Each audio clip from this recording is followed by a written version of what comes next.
CEDEAO est fondamentalement politique. Non, dafa mel ni kuy renier la CEDEAO politique moom il parle de CEDEAO des peuples les frontières les limites géographiques les contingences politiques pour moom warul tere le brassage parce qu'il a beaucoup été critiqué sur ses relations avec les pays de l'AES.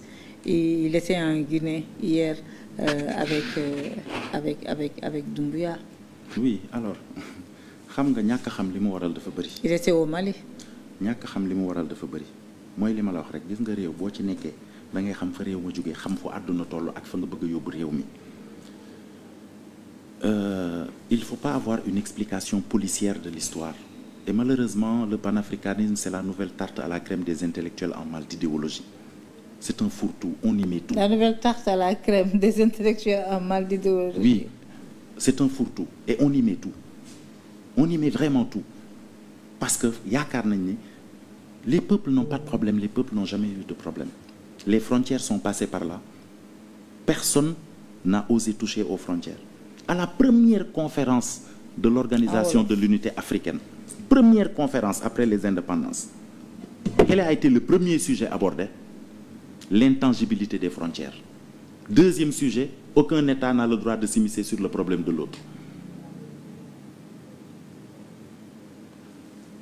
Nyerere jaar na fi, Nkrumah jaar na fi, Sankara jaar na fi, Sékou Touré jaar na fi. Ils ont tous parlé de l'unité africaine.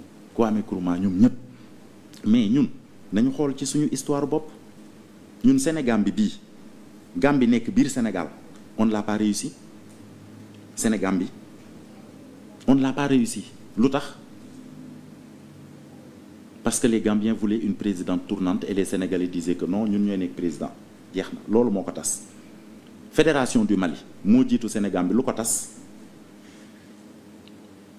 yooyu c'est des réalités yoo xam ni fii la ñu nekk la fédération du Nyasaland lu ko tas NEPAD moo mujj lu ko tas tous les projets panafricains ont échoué. Pourquoi?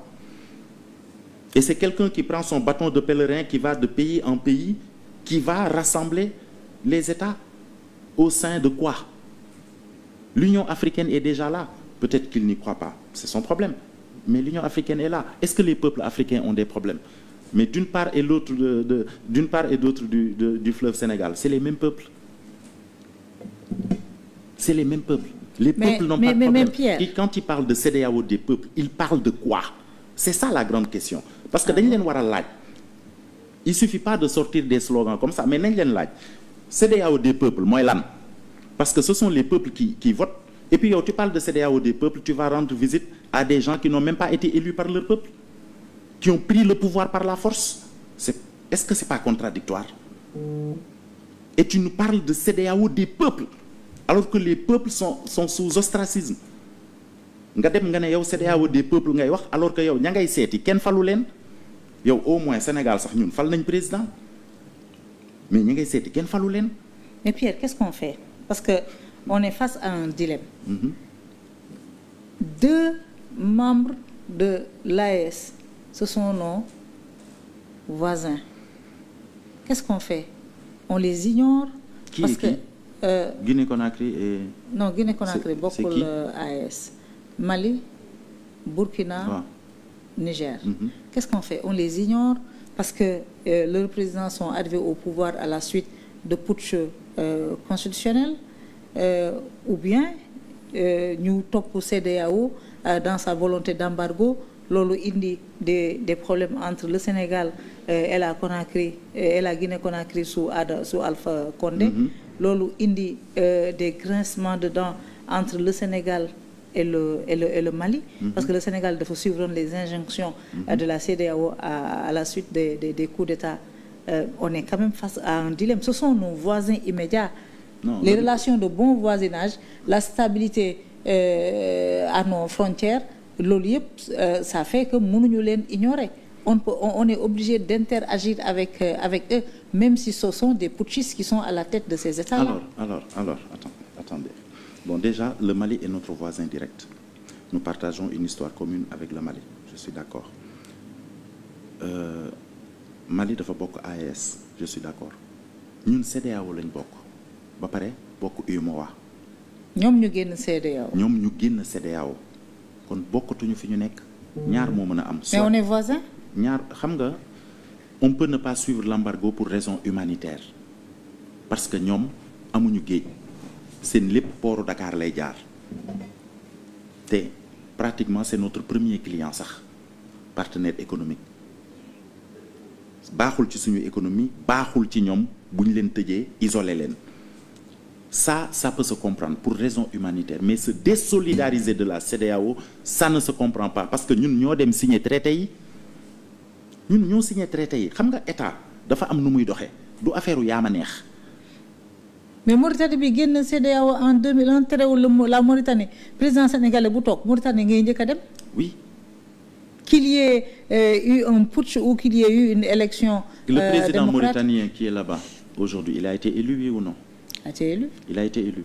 Est-ce que s'il y avait une décision de la CEDEAO contre la Mauritanie est-ce que Sénégal bi nga xamoon dinañ ko enfreindre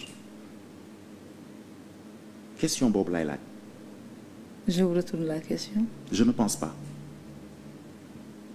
parce que nous sommes des promoteurs de la CEDEAO nous sommes partie prenante dañu signer ay accords donc suñu demee ba bëggatuñu suivre les directives de la CEDEAO nañ ci génn demal suñu bopp question yooyu la. Mauritanie, c'est un président qui a été élu et il n'y a pas de décision de la CEDEAO à l'encontre de la Mauritanie. Donc, président, bu fi toog di nga dem Mauritanie, on est d'accord.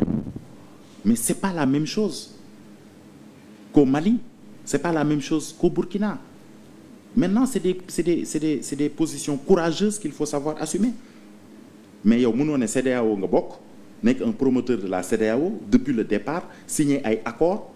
ba pare CEDEAO jël ay décision nga teggi décision yi dem defi li la neex parce que tu parles au peuple mais de quel peuple tu parles la CEDEAO des peuples c'est les peuples qui ont mis ces présidents en place non